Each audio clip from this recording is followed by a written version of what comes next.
I'm Sarah, Senior Technical Writer at Highnote. I lead our efforts for our GraphQL Docs. I sit on the DevEx team, so I also champion for our developer experience resources and tools. Oops, there we go. Just a quick agenda. I just want to drive home why documentation matters, why we can't overlook documentation. I want to look at GraphQL and its self-documenting abilities. And then I want to look beyond the schema. I want to look beyond the self-documenting nature of GraphQL and the kinds of things that we can build and the kinds of experiences that we can build for our developers. That'll show up in the rich developer experience section, and then we'll talk about maintaining our docs, automation, testing, cool things like that. And then we'll do a little Q&A at the end. So let's get started. Why documentation matters. Documentation matters for a lot of reasons. We want our developers that are using our APIs, we want them to integrate quickly, we want them to get onboarded quickly, and we want them to adopt our API. We want improved API adoption. Without documentation, where do I turn to? How do I learn GraphQL? How do I learn about this API? How do I learn about what I can build? We need rich documentation that meets the needs of our developers and is written for their use cases. It also reduces our support costs. I actually got my start in technical writing, writing more like support help center documentation, and I was seeing the real-time data of our support requests being reduced over time with quality documentation, and the real effect that that can have on your user's experience, your developers' experiences, and just your internal teams, making them feel supported, that they have that barrier between support and your product. And then it really makes sure your product feel higher quality when you have good documentation. Some feedback we get at Highnote is, developers who come to Highnote for the first time to use our API, maybe they aren't familiar with GraphQL, maybe it's a little daunting to them. They feel safe when they use our docs because they feel that they have the resources, and it makes them feel that the actual quality of the product is better. And it's actually become a differentiator for our platform. We get a lot of feedback about our docs that our developers are like, these are my favorite docs. It also allows for innovation. It allows for people to do really creative things, to build really cool things, because they feel supported, they have the resources, they can be autonomous and build really cool things. I just have a little quote. I'd rather be writing is one of my favorite kind of blogs for technical writers and API documentation in general. So a little quote about good API documentation. So let's talk about GraphQL. We love GraphQL because of its self-documenting nature. Introspection allows us to not really have to manually maintain our schema. So at Highnote, we have a public schema. Our developers are using our API to build things, and our schema is public. I come from a mainly REST API background, where REST API references have become a mess. There's a lot of manual maintenance that goes into it. There's a lot of cooks in the kitchen. I've never had this issue with our API, with our schema. It is a single source of truth. Because of that, it allows us to build really cool things on top of it.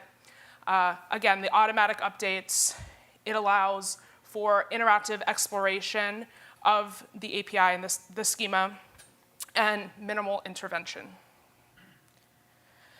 So just some core components of what the schema is composed of. So you have your types, your fields, your arguments, your resolvers, your doc strings that kind of describe your types. This is just an example from the Highnote API reference of how we structure this, how we nest this on the front end for those using our API reference. We make it very clear that this is the object you're working with, this is the doc string, these are all the fields and the arguments that relate to it. So schema design really matters. When I think of schema design, I'm talking about your API reference, how you're presenting your schema to the people using it. I know not everyone here has a public API, so you may not be presenting it in a public way, but how you're designing your schema for your users really matters. In the case of the Highnote API reference, we are moving towards the structure of the Shopify GraphQL API reference, which I will show you shortly, just to kind of get you a visual of what I'm talking about. As a public API grows and scales, things can get messy. There's a lot more data, there's a lot more types, and you have to find a way to organize this in a way that makes sense for your users. Something Shopify has done, when you think of the Shopify ecosystem, it's massive. They're working with so many different queries, mutations, objects. How do they organize this information so you don't encounter what I call the endless scroll? The endless scroll is when you have so many objects and you're introspecting it on the front end and you're just scrolling forever trying to find what you need, or you're control F'ing, or you're trying to build a search tool, a search capability that can navigate all of this. Shopify has done some really cool stuff. They have a very clear structure. They have integrated their code snippets right into their API reference. So I'm going to show you this. We're going to play around with it and show you what they've done. So if I land on the reference, it looks a little different than maybe some of the public GraphQL API references you've seen. On the left-hand nav, we don't have our types. We actually have these domains or these categories that they've split all of their queries, mutations, and objects into. So why is this a good strategy?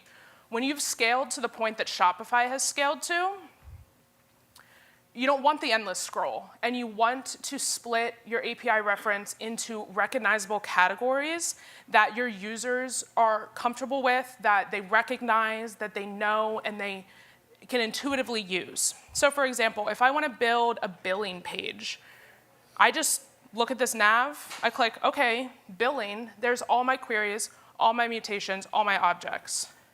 If I want a mutation, I click on mutations, and it shows me all of the mutations that are specific to billing.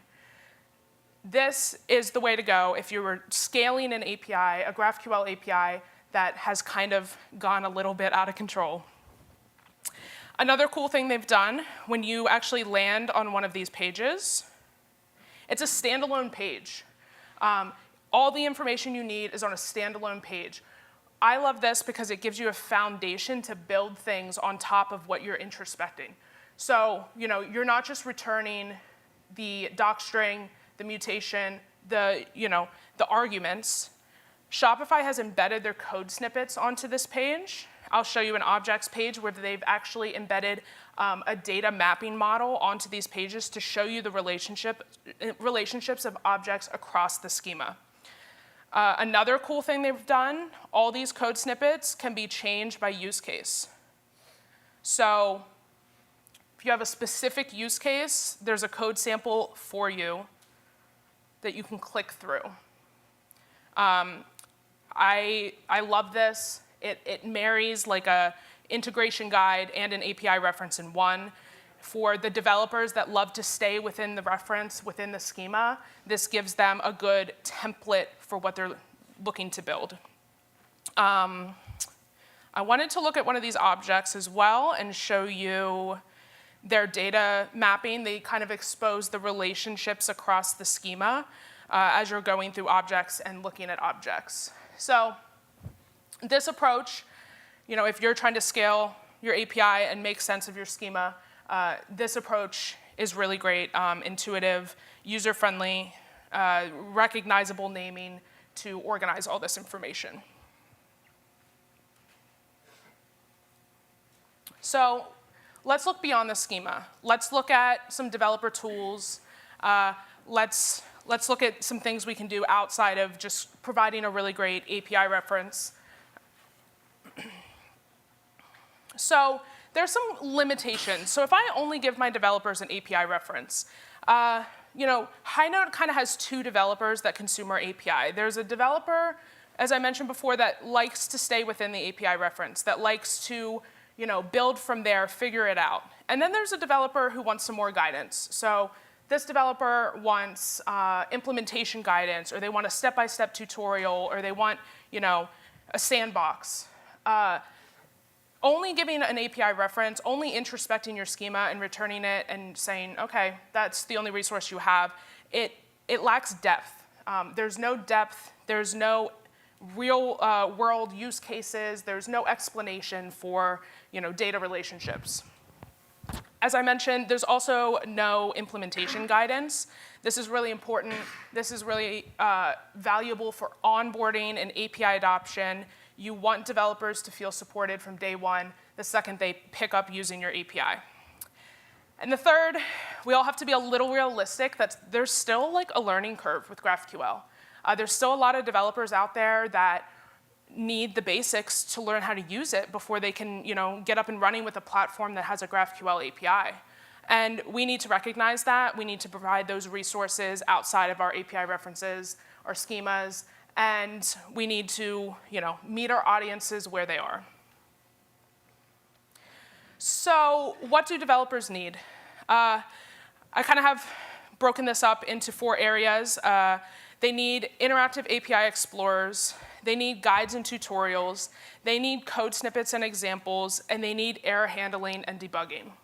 I'm going to dive into each of these, do some demos of what Highnote has built, and take a deeper look at all of these. So let's talk API explorers. API explorers give you a playground to explore an API. It's in the name. Great naming, by the way. I love naming.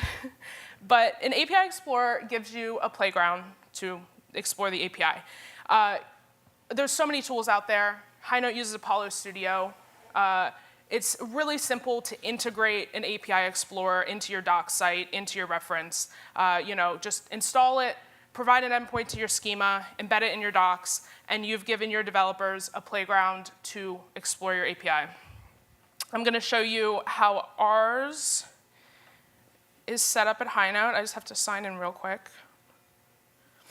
I have to sign in because our API Explorer is hooked up to our test environment. So if I'm not signed in, I can't make API calls. So as you can see, our API Explorer is available within our docs site. We have some default collections here, so these are just some kind of best practice collections to help you explore the API, get up and running. If I click on one of these, API calls, it'll auto-populate for me. I can actually go through, change any of these fields. Say I want to make an earned wage access card product. Go through, I can change any of these fields. I can actually search the schema right from the API Explorer. So, if I want to include more than name, usage, vertical, I can search the schema, look at what other fields I have available to me. I can customize all of this. Now, if I run this, I'll get my response. And then if I open my dashboard, you'll see my product is right here. So it executed in real time. It's hooked up to my test environment, and it gives me a way to test. Another thing that our API Explorer has, you can make custom collections. So this is more of a use case for our implementation teams. So our implementation team, when we have a customer onboarding, will help them create, API calls that are specific to their use cases that they will use in prod, in their actual applications. And they can actually host all of those API calls in these collections right in the embedded API Explorer. So when they're testing, they don't even have to leave our platform. They don't have to leave our docs. They can use all of these calls right here. And that's a really powerful tool for onboarding and having all your resources. And I like to say it kind of makes our docs more of a product because we're keeping them within our platform. Okay. That is API Explorers. Let's talk a little bit about the importance of guides and tutorials. This is kind of boring to some people, but it is really important. We have developers that, maybe they learn by reading. They need a guide to help them through an integration or implementing a feature or whatever it might be. There's different kinds. We need really rich getting started content. We need really extensive how-to content that guides them through different areas of our platforms or through implementation. We need, as I mentioned before, reference documentation. We need troubleshooting. Troubleshooting should really anticipate the sticky points that your users are going to encounter, and you should have guides and tutorials to walk them through this. This is where that support deflection comes in. If you have really rich troubleshooting content, it doesn't create a support ticket. And then we have best practices and design tips as well, and then change logs and release notes. So this part is kind of self-explanatory. This is just a screenshot. We have a little intro to GraphQL doc that it actually links out to a lot of the GraphQL Foundation's documentation as well to help our developers who, maybe this is their first time using GraphQL on board to our platform. Let's talk code snippets. Code snippets can seem daunting. They get outdated fast. They break. There's a lot of maintenance that goes into having code snippets for your developers, but they enhance these how-to guides and these tutorials. They enhance your API reference. They allow testing right from within a doc, right as you're learning to implement something. When I think of code snippets, there's always the question, should a code snippet be exhaustive? Should it show every single field that I can query for? Or should it be a best practice? And I think this kind of varies depending on your developer's use case or your users. For us, Highnote is a payments platform. So we use our code examples are basically like an example of something you're already familiar with, and then you can add to it. So for example, if you're building a credit card application, we're just going to provide the fields and the types that would make sense for creating just a templated credit card application with our API, and then they can add to it. Something that I champion for, if I'm giving someone a code snippet, I want them to be able to test it. And if I already have an API Explorer, why can't I have them test it from the doc? Why do they have to open, another client? They don't have to open another client. So I'll show you some of our code snippets. So we've actually taken instances of our API Explorer, and we've embedded them into our docs as our code snippets. So the code snippets that we provide are executable right from the docs. If I'm a developer and I want to create an onboarding experience for a card product or a banking application or whatever it is, I can essentially go through this guide, run all my test queries right from here into my test environment, open my dashboard, see everything come together, see that everything works, and it creates an embedded testing experience for our developers. And again, they don't have to leave the platform. They can just do all of this right from the docs. It helps them learn about the platform. It helps them learn about the API. And it's been a game changer. It was like kind of a light bulb moment when we implemented this and we saw it come to life and we saw developers adopting it. It was a light bulb moment for everyone at Highnote, for our users, and it's something that they love. So that is the future of code snippets, in my opinion. I just want to touch on how do you maintain those many code snippets? You think if Highnote has 100 developer guides, how do we maintain? We actually have 800 code snippets, which is kind of crazy. How do we maintain that? Automation, in my opinion, is key. Utilize testing to test your code snippets. So we have a GitHub action that validates all our code snippets against our schema. We actually just implemented this.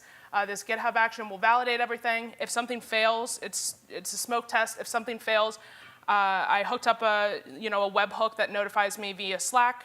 So a field's deprecated or an engineer gives me a code snippet that I go and publish and it's wrong or something, and I have to fix it, I know right away. So before we implemented this, we had, I think like 9 to 10% of our code snippets had issues with them. And trying to find those on the fly is pretty hard when you have that many docs and that many code snippets. Now we have 100%. There's never an inaccurate code snippet out in the wild. I also want to touch on error handling and debugging. This drives that self-service support. This helps with the troubleshooting. Your error messaging needs to be descriptive. It needs to be useful. And it can't be vague. Also, I know some places might not expose, rich error messaging. I'm always championing for exposing that, even creating references that explain your error messaging in further detail. That way, people have that self-service support and can troubleshoot. So let's talk about maintaining your docs. I spoke a little bit on the automation piece. But yeah, utilize schema generators so things are automated. You don't want to be manually, maintaining your schema. You want to automate things as much as possible. That way you do have that single source of truth. Testing. Docs' tests is an approach that's catching wildfire in the technical writing community. I know a lot of us are familiar with Docs' code, but there are some cool things being done with Docs as tests where we can actually test our platform, even test our UIs using our Docs. This can replace a lot of other testing that we have. There's actually a tool out there called Doc Detective. It's open source. I highly recommend you check it out. Very cool testing capabilities and stuff being done there. Collaboration and feedback. I'm a big feedback person. I have a small team. I need to look outside my team. I need to get feedback from my users, internal, external, regular reviews and updates. I have a comprehensive schedule of how I review and update everything. I have automation in place that alerts me when, this doc hasn't been touched in a month. You might want to check it, or stuff like that. And again, the Docs' test kind of goes with that. It can be like a feedback loop for your writer or your DevEx teams or whoever's maintaining your docs. And then Docs' code approach. I champion for this because I want to be writing my docs in the same environment that my engineers are building my product. It also has benefits of version control and automated builds. So that's just the right approach when you're developing a really technical product. That is my talk today. I will open it up for Q&A. Thank you guys for caring about docs. I'm super excited. There's a lot of people in this room, so I'm super excited.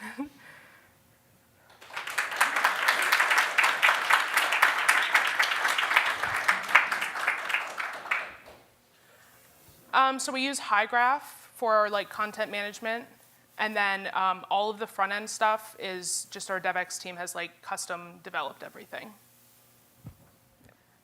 For our schema, we use the same schema internally that we expose externally, given some restricted types and stuff like that. But yeah, it's doing that. It's mock data. Yeah, Okay. yeah. So I joined Highnote about a year ago, and a lot of our API, was already out in the wild, and a lot of our doc strings have that problem. How do we prevent that moving forward? We do schema reviews, and as the writer, I sit in on those schema reviews. So I'm looking at the actual schema, and I'm also looking at those descriptions, and I'm giving my input when things don't make sense. A lot of our engineers will also have me involved when they're actually reviewing a PR, and they'll have me go through and review their doc strings as well.